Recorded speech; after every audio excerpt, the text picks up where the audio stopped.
This is Solomon Offem welcoming you to Editors Forum, the program where we bring you the latest happenings in Nigeria and of course around the world, talking about sports, business, politics, just name it. We analyze all of these things from the journalist point of view. Once again, I'm Solomon Offem. Normalcy seems to be returning to Nigeria after about 2 weeks of chaos when young Nigerians stormed the streets of Nigeria protesting against police brutality. And well, this is what we're going to be talking about today on Editors Forum. Basically, and of course we'll be taking a look at the president's broadcast after days of pleading for him to address the nation. He finally did. And we're going to be analyzing his speech, his broadcast. Once again, I'm Solomon Offem. We'll go for a break. When we come back, I have my guests. I'll introduce them and we'll start talking. Stay with us.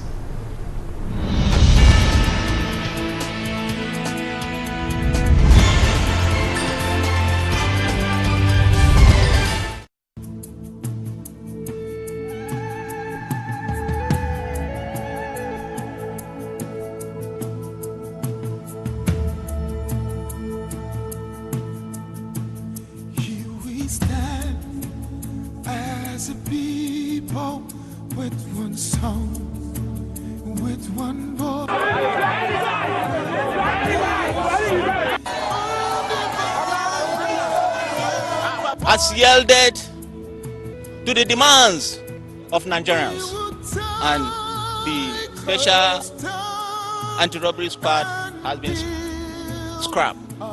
We don't know. Maybe they have another motive behind that. Maybe they want to upturn a democratical elected government. As a people with one heart for one cause, we're determined to rebuild and restore. Where freedom, rights, and truth prevails, our land where there's hope for us all. Our land where there's hope for us all.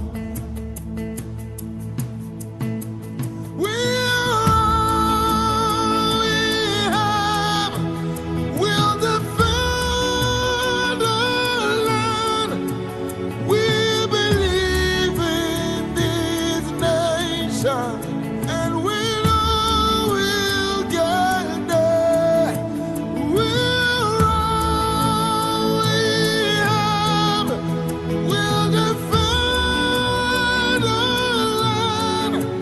We believe in Nigeria and the promise she holds, and that one day we'll shine like the sun.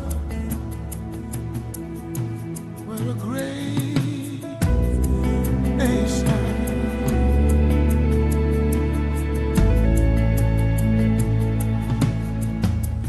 Though we are many people, different tribes.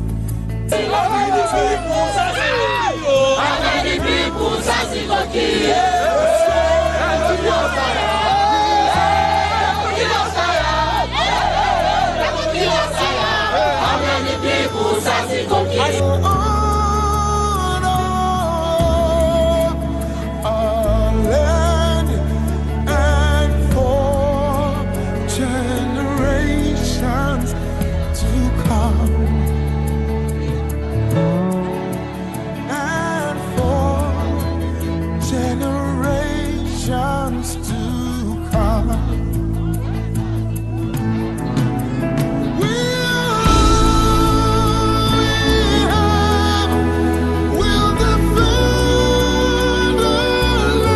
And how they interact with the youth, because government is so far away from the youth. We the youth, really, we are strong about it. It's not about given money about being given this or that. It's about what we really want, not for us, but for the future generation behind us. No nation without youth. That is the truth.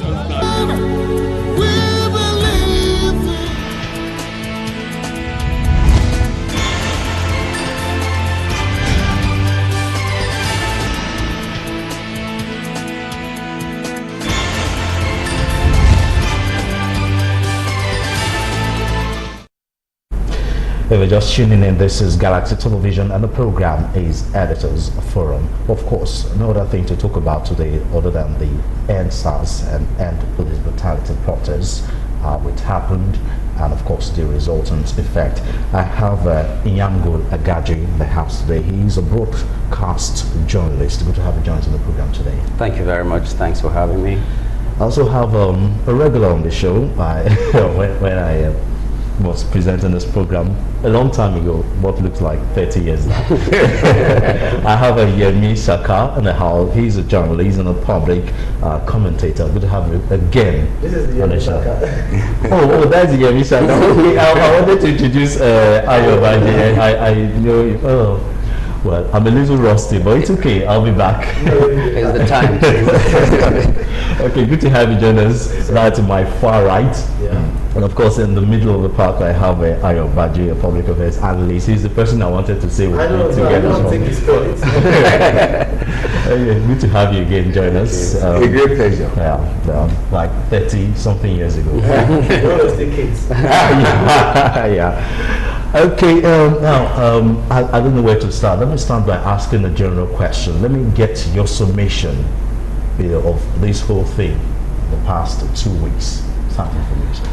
Okay, well, I believe what we now know as NSAS is just a result of bottled up emotions that didn't start with this administration anyway, but may have been escalated or something immediate had caused it in this administration, but it has been there from time. We remember that in the 70s, I think, Fela used to sing about police brutality in some of his songs and all that, the kind of things that were going on. But right now, I would say the people have decided to take the bull by the horns because they are bold enough to do that. Not that the people before them have not been bold enough to do some of the things, but now it got to a head where they couldn't bottle in their emotions anymore, and they came out to the streets to do what they needed to do, or they felt that they needed to do. So while I'm talking about NSAS, I'm not talking about an administration that we're experiencing right now. I'm talking about failure in government that has been over the years, that has now reached a point where those who can, those who are courageous enough, like I said, have gone to the streets to demand for what is rightly theirs.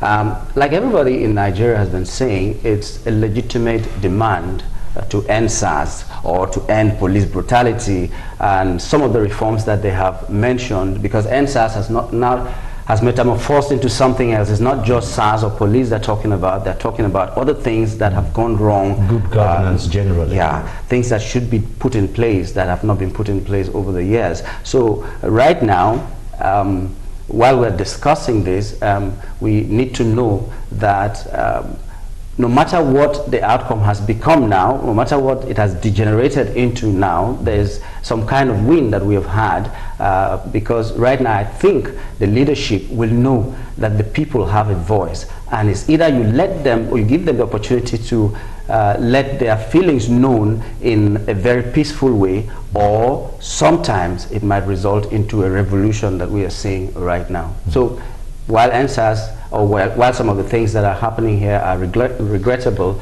the initial reason why the people took to the streets is very legitimate, and Nigerians largely are in support of it. Let me hear you, sir. Thank you very much. Why do we have government in place? That is a critical question. Section 14, subsection 2B of the 1999 Constitution, as amended, states it clearly. The primary purpose of government is to guarantee security of every citizen and provide for their welfare. Where these two items have been violated or are not met up with, then what do we have? That's exactly what we are saying now. You see, a government is supposed to be the father figure, to provide and to protect. When those two things are absent, then it leads to what we have, with us now, the chaos, the anarchy. I mean, there is no respect for the sanctity of human life. We've seen that from up down. That is, those who are supposed to protect the life, they are not doing their duties. And if you read the history of how this SARS came into, into place, it was because some policemen killed a particular soldier, and then the soldiers, took to the streets, and before you know it, in terms of trying to, curtail the crisis, then they came up with SARS, Special Anti-Robbery Squad. But it has also metamorphosed over, the years. And what we have now, the situation of you just see youths that have dreadlocks, they have an iPhone or they have a laptop, and stop them along the street. I've witnessed that. And resulted into profiling. Yes, profiling. I was outraged when this happened. I mean, the one that I witnessed. And then somebody called me and said a father and a son, they were traveling from here, to the north. And the police just stopped them and said, this boy should come down. And that the vehicle should go. Just because they saw him and they believed that he must be an armed robber. I mean, it is outrageous for someone to come up with such a mental orientation that is profiling somebody and already thinking that fellow is is a criminal, or he has a criminal tendency. It's already been labeled. Yes, already labeled. So that mindset, I think it has led to what we are seeing now. For me, I stand with the youths. It's only that it's unfortunate that it has been taken over by hoodlums, by different types of characters and all the rest. But someone like me, I've won severally through my writings. The last was in 2018. Unemployment, youth unemployment, a ticking time bomb. And see, we have seen it now. So I think the government should ask itself critical questions. Why are we here?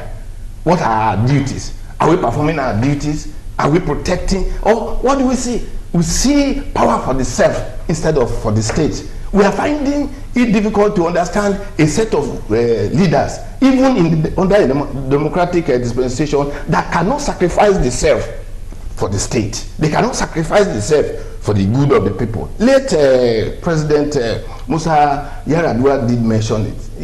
It's service to the people. It's not about the self.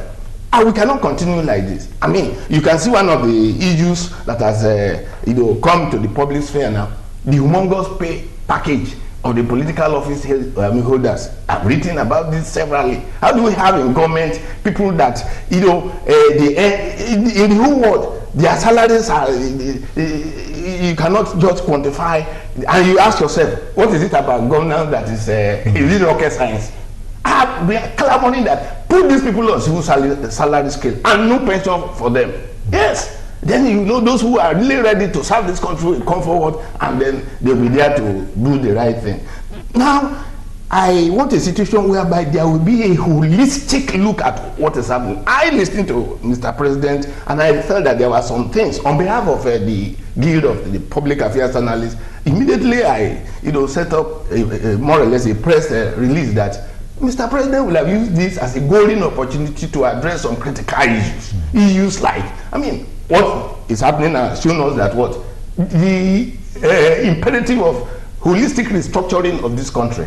The northern governors say they want SARS, and then the southern governors don't want it. You look at the operation of the SARS, and you discover that they were carrying out most of their heinous activities right in the, either in the southwest or southeast or south-south.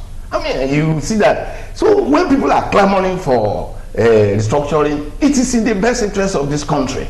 That is one issue that should have looked at. I was highly disappointed too that there was no mention of, more or less compensation for the victims or their families. Those are the things. About that. We'll analyze this. But then we must face the truth. We have been deceiving ourselves in this country for far too long. The time to face the truth and, you know, really let the truth be known. This is the time. Yes. Well, for me, it's quite pathetic the way things turned out. But the NSAS demonstration protest is no longer overdue, like the panelists have said. I've been at the receiving end of. I mean, there was one part of it in 2017, but it didn't see the light of the day. No, I'm not going to there's hardly a family or a building or a street in Lagos or across Southwest, Southeast that has not experienced, perhaps someone that has experienced or something related to SARS brutality. There was a time it is not trying to attempt self-adulation.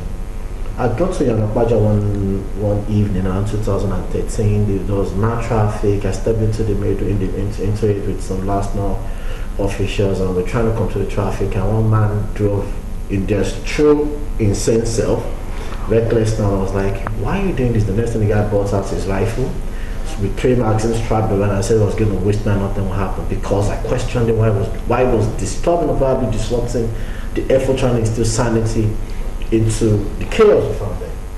SARS over time is an aberration.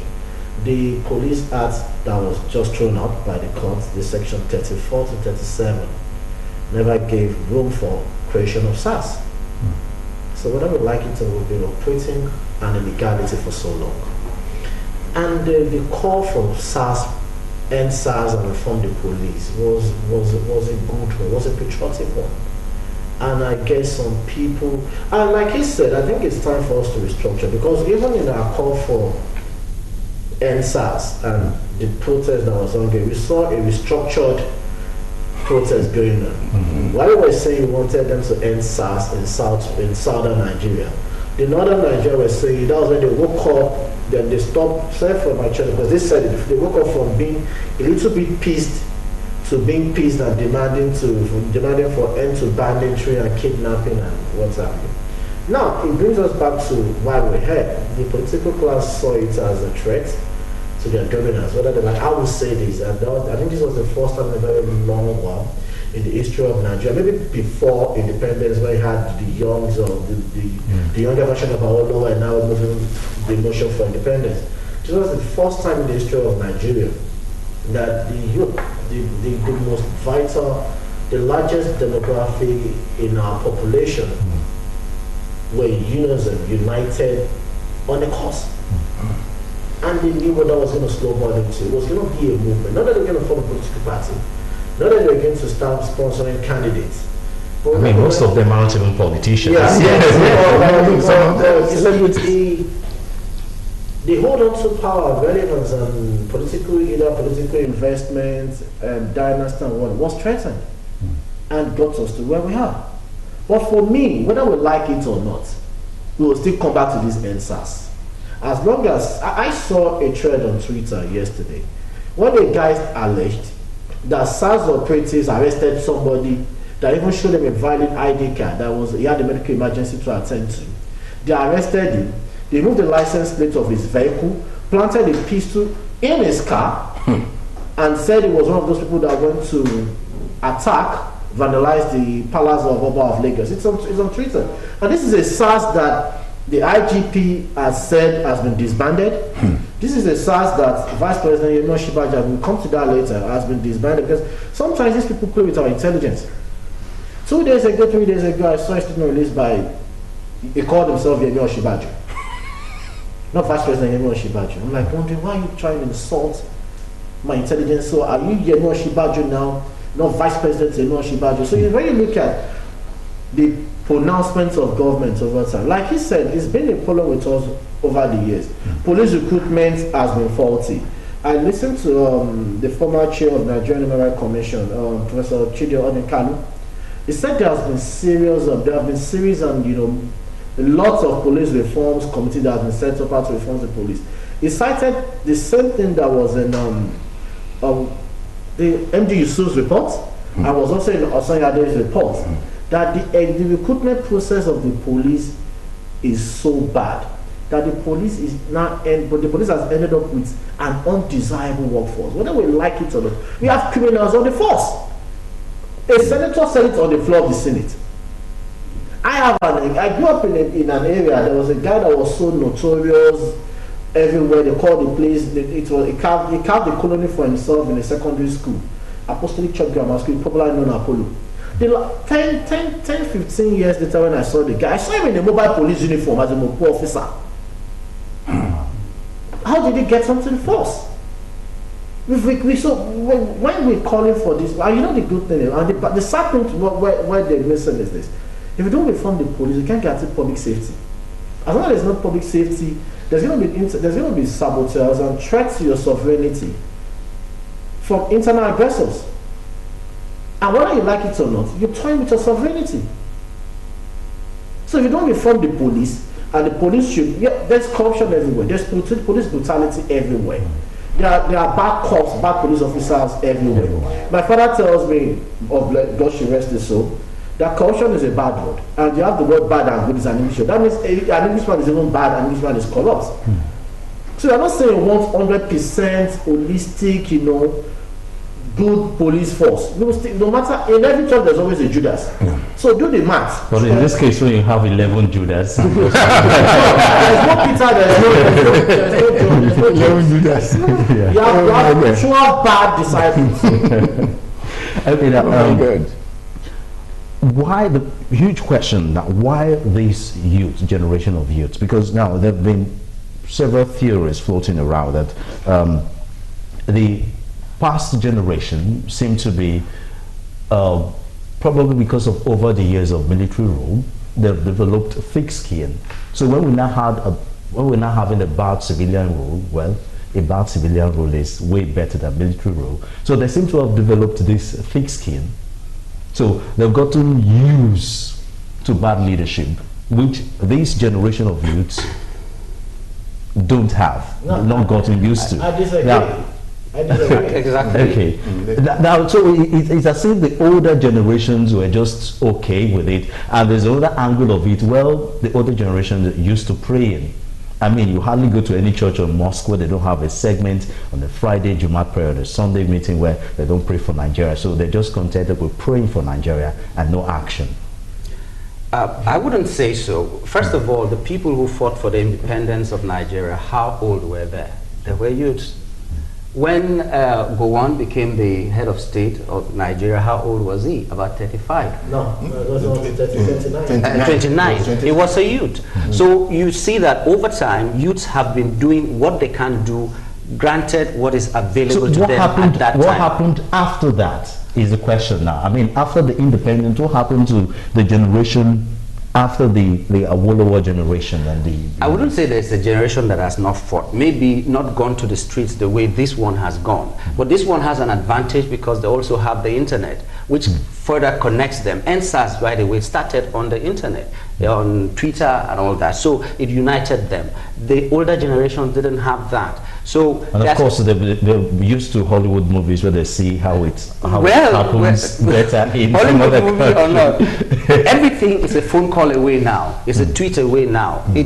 Everything is so easy. Even when they talk about, let me digress a little bit, when they talk about rape now, some people think rape started in our time. It didn't. But now you know that someone is raped in Kaduna just sitting inside your house. Those days it wasn't like that. There was no information. There was information. It couldn't move as fast as it's moving now. So I don't agree that the youths of those days have not done what they should do. In their time, they did what they could have done. But it gets to a time when you have been fighting all the fight. Take for instance, Wole Soyinka brought up the cultism, as they say, to Nigeria because he wanted to fight a cause, the oppression of the people that he felt shouldn't oppress them. So he brought it into Nigeria. In his time, he was a youth and he was fighting. So they were fighting according to what was available to them. But I'd say this generation has been able to do this because they are closely knit, because of the availability of internet and the information that can go around and fast. That is what I think is an advantage for these people. But I would not agree to the point that no other generation has fought. Okay, I don't think so. I'll go back to you. Let me hear. I think to build on what he has said and to complement it, it goes beyond that. Yes, the world is now a global village. It's small and you can disseminate information faster than before. You can even coordinate people. But there's one vital thing we're missing out in our history as a country. Was this generation we're blaming fought a civil war. And the mistrust, the mistrust among ethnic fact, they witnessed the first coup, the counter coup that resulted into the civil war. And the mistrust was deep and deeply entrenched in the system, in the psyche and everything. And over the years, it becomes, we get to water it down. When I was younger, the reason my mom never allowed me to go to NMS was because it wasn't enough. But I can tell authoritatively that the last 10 years I've spent the better part of my days in northern Nigeria and southern Nigeria. We've gone beyond that. So I think internet technology, social media has made us evolve, beyond the era of hate and deep mistrust, because that's one thing. So with that in place, they cannot galvanize themselves and have a common front, ethnic and as we're saying, even in our own generation with all this technology and what have you, the ranks was still broken into with tribal and religious sentiment. And whether you like it or not, we still have, as much as you try, you have converts, you have people that believe in such dogma, and you have some that will not. But we could say years away from the world being a global village, if we've been able to move beyond the deep mistrust along ethnic and religious divide, and we could trust each other more. And that's what contributed to this massive success. Not that the other events have not been successful, not that other effort has not been successful. Whether we like it or not, we need to credit the older generation for democracy we've been enjoying since 1999. Whether we like it, and we still have to give credit to their generation. Even the so-called military rule, dictators and what have you, for even building the infrastructure. So, National Theatre in Goma was built by the military. I've not seen anything else. Goyapa was built by the General Sonny Abacha. Third Mainland Bridge, since 1999, Fourth Mainland Bridge has been a campaign topic. We've not seen anything like that. Abuja-Kaduna Expressway, you could say things. So they did their best. They did the best with what was available to them at the time. The generation I feel that our generation is even dull compared to the future, the ones coming. My nephew, the things he says to me, I'm like, sorry, you're a genius, but it's not. He's just a normal guy. Okay, let me hear you. Just round it up for us. No, as the elder on the table. Yes, thank you so much. If you read the book Storms on the Niger by Mukugo Koye, that chronicles, the evolution of the Nigerian nation, right from, the world stage, that of Africa to this, you discover that over time, there are some people that have had that passion, that fervor, that spirit of patriotism to call for at least change at one point or the other. I always mention one Professor Eyo Ita.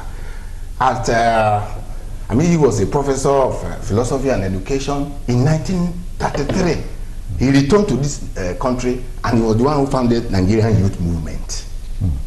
When those in Lagos discovered the Koli and some other people, they felt that what this man is all about is about the Nigerian nation, and how can we galvanize our youths, to start asking for independence. They took it over here in Lagos, and the thing expanded.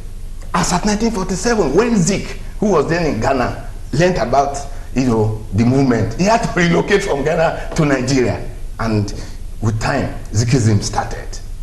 So, you discover that at one point or the other, there have been some group of youths that have thought about the larger picture of the Nigerian nation. Some youths that, sacrifice their time, their resources, their money, to ensure that the military left the political space is the same thing. So what we have seen over time is that this set of young Nigerians, as at that time, they were brought up to evolve, to imbibe the spirit of nationalism. There was an allegiance between them and the nation state. I used to say this, and I've said it here before. I remember very well October 1, 1960. I was a primary school pupil. I remember going to, the school field and, people coming, the lowering of the Union Jack, the hoisting of the green flag, and then when we were going back home, they gave us, some things that were branded with the national flag, teacup, some other gift items and all the rest. So, and then you are brought up to believe that, I have a country, like I said, that provides and protects. So that allegiance to the nation state was even further. For me, and I keep saying it, I will tell people that I paid school fees only 1 year in my entire education journey in 1966 as a Form 1 student. Now education yes, is for the rich. let me tell you, scholarship. So how will I not come out and believe that, yes, I have a country called Nigeria? But now, two things have happened. One, these people that we are talking about now, apart from the influence and the impact of the information technology, they have seen, one, that their leaders are separated from them, they and we. There is a disconnection, there is a lacuna, a very huge one, that they don't believe in that. Two, the leaders are coming to you, to browbeat, that is the policies, the programs are not, they do not evolve from the people. These people that are in power believe they know it all, and they will tell you what to do, and they want to use force and fiat. I've written about it and I said, no, this is not how to govern a country. So you don't want the youth to talk, you bring different set of laws to stifle them. So the anger has been piling, and then it has exploded. I am just praying that things should be put in place to prevent further degeneration of what we have seen now. Yeah, because this is anarchy. Things might be put in place and you expect more oppressive and pardon my French, oppressive and imbecilic laws coming out of the National Assembly. They expect them to be very oppressive with the bills and acts you'll be seeing coming out of the National Assembly and not already assented by Mr. President. They are very predictable. You know them. So now let's go back to the protest. How did things go so bad? I mean, it was largely a peaceful one, and all of a sudden it plunged into chaos. How did you think it went bad? It went bad. I think I said it in my opening remarks. When the politician wanted to discredit at all cost. I will cite an instance, the first attempt to attack protesters at Alausa, which was resisted by the protester demonstrators or guys on the street. And you ask yourself, when people say pity Sanwo-Olu, he has lost weight, he's on the ground, I don't pity him, and I will not. And I'll cite an instance. I mean, in the real sense of how easy was supposed to be. I will not, and I'll tell you why I won't. Okay, because there were a lot of things that could have been done to nip things in the bud. Exactly. The guy that his picture was widely circulated, that was holding a cutlass, that was threatening to attack protesters. People came up with his identification. They got his name. They put. Till we speak, has that guy been arrested?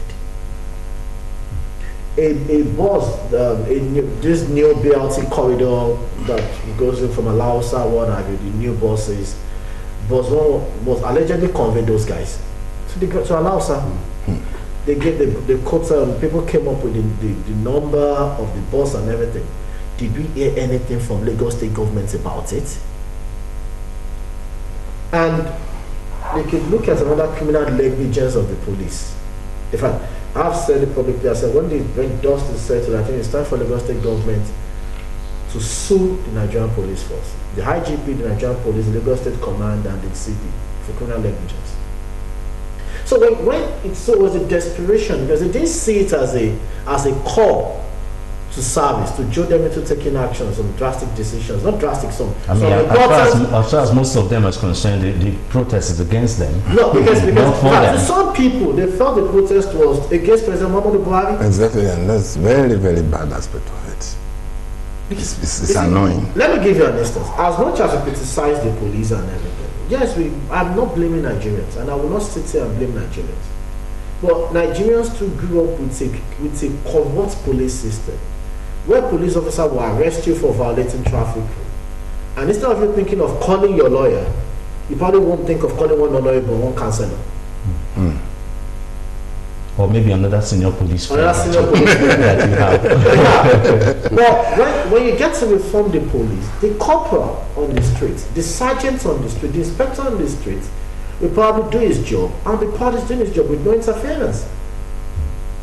But the police are used to this, the corrupt system in place. And that is where they can just dictate. In fact, I would say, I'm not saying them, say third party. I've been victim of it, where police have been arrested once for wandering when they came to pick me in a barber's shop at 2 p.m. When I got to the police station, the badly, poorly educated inspector on desk was trying to dictate my statement for me. And I told him, no, I will not. It's a waste of my parents' investment. If I'm the investor, I want to dictate my statement for me. And when he went to his AK-47 and said he would shoot me in the police station, get to police station. And when they were going to lock us up for wandering, they told these inmates, suspected, that they should beat us seriously, especially me, for being stubborn. That is the practice in the Nigerian police force. So now the police is resisting such correction because they have been profiting from it.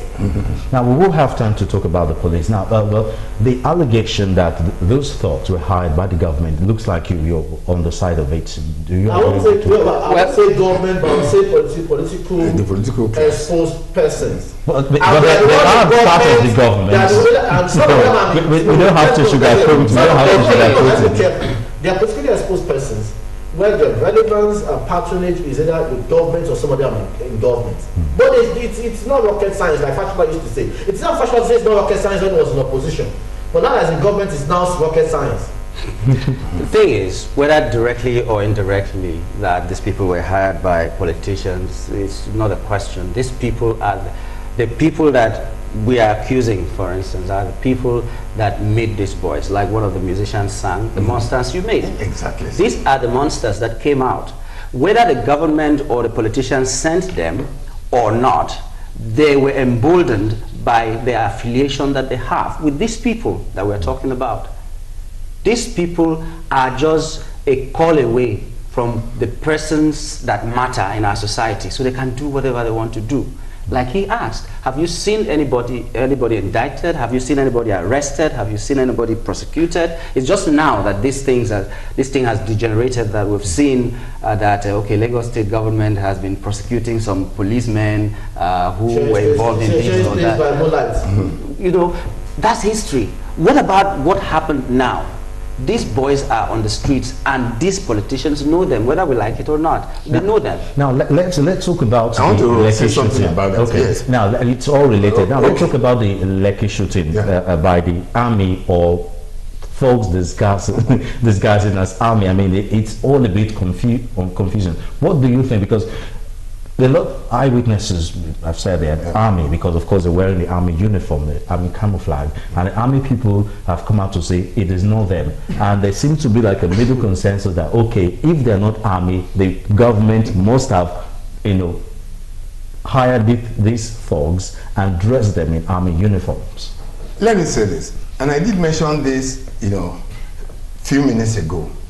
Until Nigerians are ready to ask for the truth, stand by the truth, because only the truth will set us free.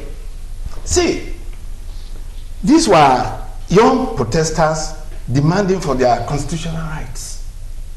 How come that at a particular point, when some of us expected that some politicians, even what would really have taken Mr. President to just show up there?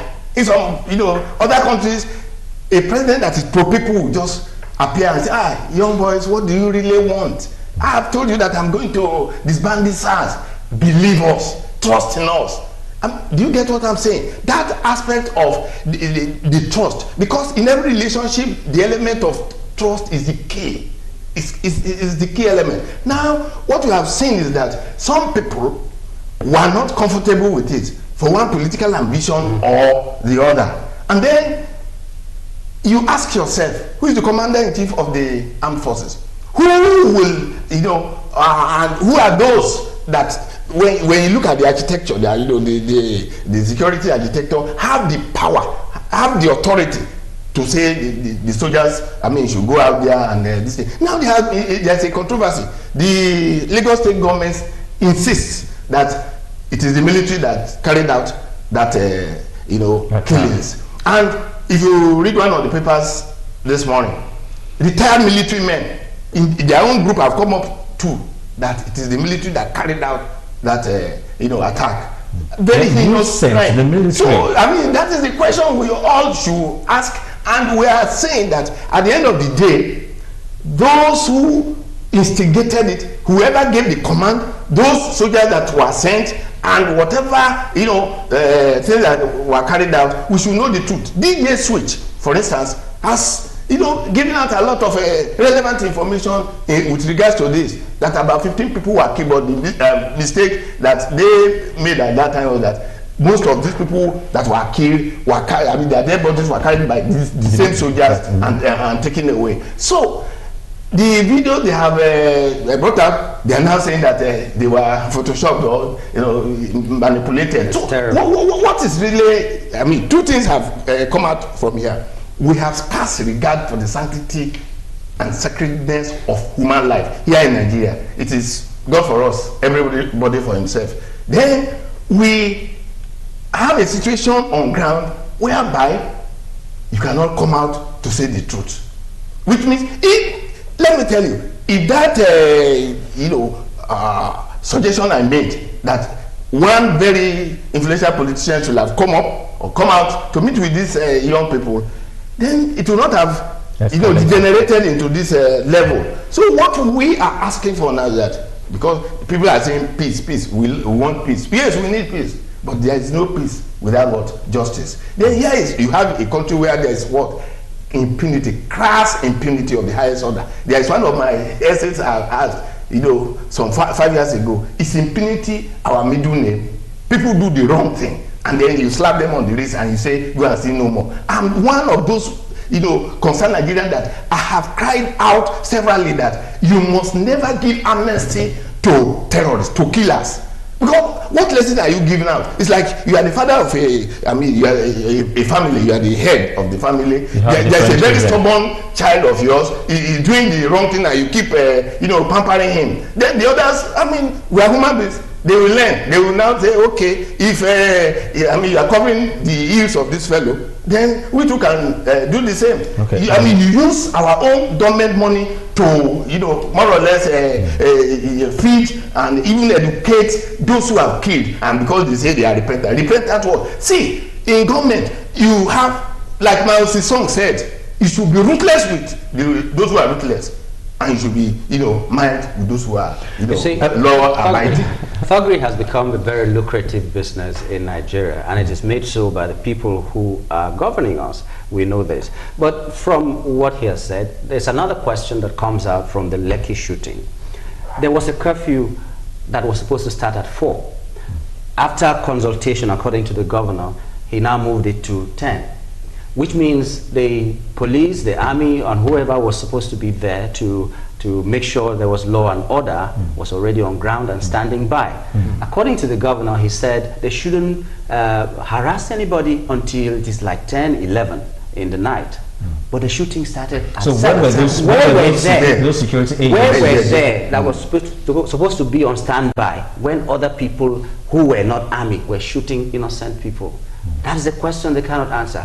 As we speak, the governor said, or he says that he's trying to talk to the hierarchy of the army to find out what really happened in that place, because he doesn't know how the chain of command is and all that. We are waiting. He also claims that how will you know how the chain of command was as the governor? He also claims that the LCC and all the companies that are within that area where the shooting took place were the ones that did what they did, putting off the light, taking off cameras that they are not CCTV cameras, according to him. They are cameras that take note of your plate numbers if you violate and all that, those kind of cameras. So the companies removed them.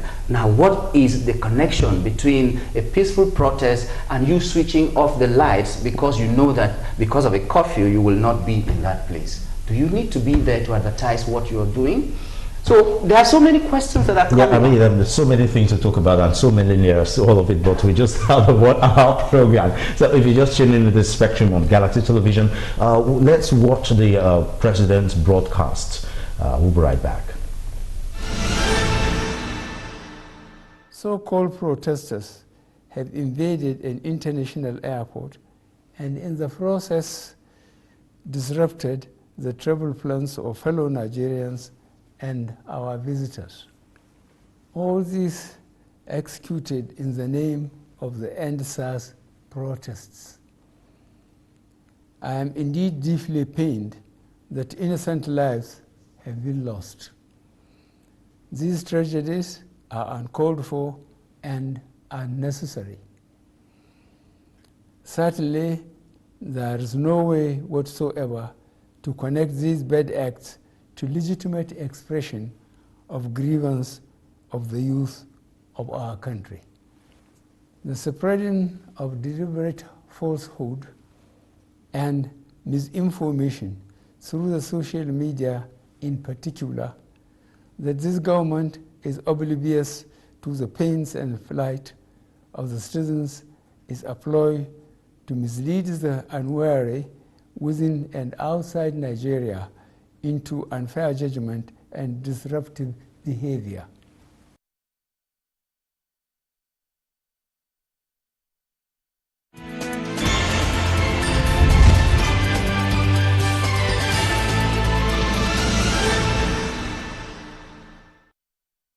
That was a broadcast of the President Muhammadu Buhari after the shooting. I mean, after weeks, it was like Nigerians had to cry for him to at least address the nation, you know. And after addressing the nation, he took out a lot of key, elements. So, what would you say you took from that broadcast? First of all, is that it didn't matter what happened in Lekki to the president. It didn't matter because that was not a speech that Nigerians were crying for him to come and give. It looks like a speech that was written a few days, it was, a few weeks for me, before the actual event. For me, it was just a warning to the youths that he labeled the so-called protesters and to the international community, which he thinks or he claims that had no information.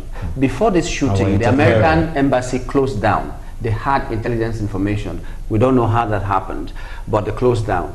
So he now told the... I can tell you how that happened. Okay, so this very second paragraph, he started warning people, the people who did this, people who did that, and never mentioned anything about the shooting.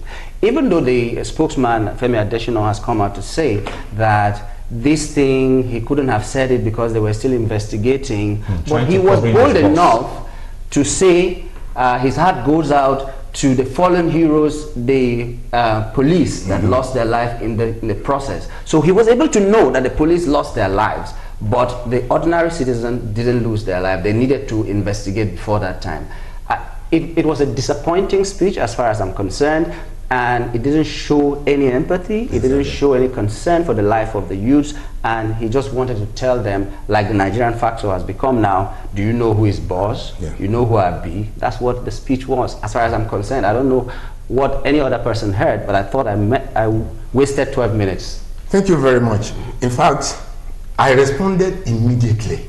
I mean, that was when, as the national president of the Guild of Public Affairs Analysts, I had to release a press, give a press release because I was highly disappointed in that speech. One, this is a government that never agrees that it makes any mistake. A government that must never be criticized.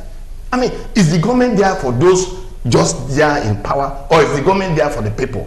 I mean, there was no mention of the Lekki, massacre that everybody was trying to see if he could empathize or if he could show sympathy, or even talk about any form of compensation for the victims or those who are still alive and or the families of those who had lost their lives. Nothing of that nature.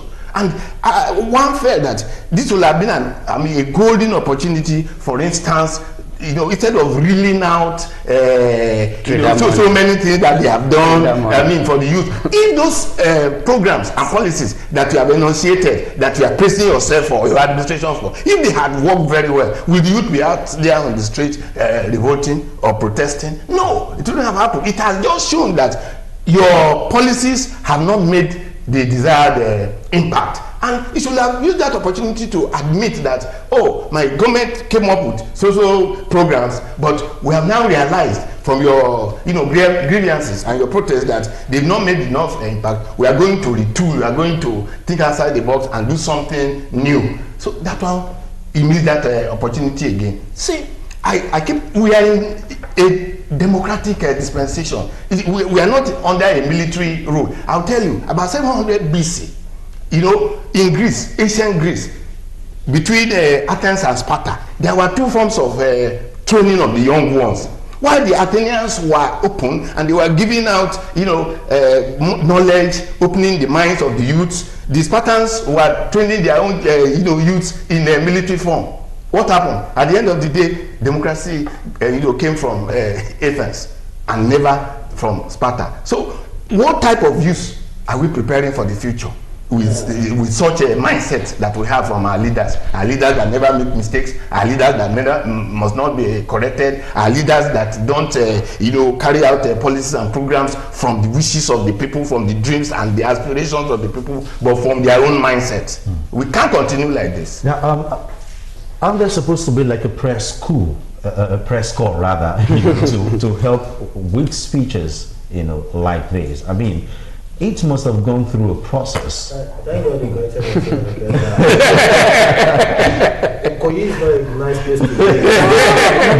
not. Definitely not. Oh my goodness. When my senior colleague kept saying golden opportunity, it's only for people that value human treasures, that will probably see good and identify good. I said some few minutes before the speech that people should save themselves the mental torture. It's going to end in premium tears. I'm not expecting anything intellectual from the presidency when it comes to speech. But they are I'm body language now. When was the last time you heard the Muhammadu Buhari as a president unscripted? That is when you can really be your true self. You can express emotions, you can respond to things spontaneously, and that will be the true state of your mind. You've never seen Muhammadu. When Muhammadu Buhari as a president has been unscripted since 2015, and the last time he gave us anything that was close to presidential, was that monthly thing? Briefing. They used to have presidential chat, media chat. It was in 2016, and you have to have cuts and paste. You're expecting something that will be in tune and in sync with the emotions of Nigerians. You're kidding. You see, you said press call and what have you, and I tell people this: if you want to work for somebody as a media aide, you must have seen the person, you must have understood the person, that without the person giving you a mandate, go and do this, you should be able to write and people will say, this man talking. And it's not like that in the presidency. They just pick for, a lot of people get there and they sell, they outsource even their reasoning to something else. Whether they like it or not, I think I've seen even better speeches from this administration. And I think this is the first time I probably need to apologize to Abba Kyari. Sincerely, he would have probably done a better job if he was alive. Now we know why he was there for that long. So but for me, I wasn't surprised. I wasn't expecting anything. Unscripted Buhari is a disaster. As we round up, what is the way forward? Because obviously the way forward majorly have to be the police reform.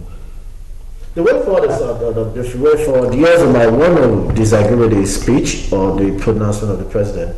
Yeah, they lose my amount of mere verbosity if actions are carried out. One, if your government is really serious about police reform, Lagos State government should start winning the trust, and especially Sanwo-Olu should go after Area C Command.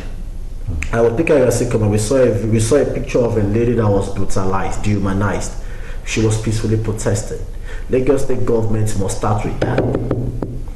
You must start prosecuting police officers that assaulted and dehumanize people. But the state governments don't have that power. No, they do. They do. They set up. They set up the judicial, No, they can do committee. so. When we start seeing actions like that, we start seeing police reforms. We start seeing other actions. Okay, fine, EFCC, whatever these electoral acts has been passed, and we know they are serious, and I can forgive them. I forgive. We've said it here. And the truth is this: there can be no peace without justice.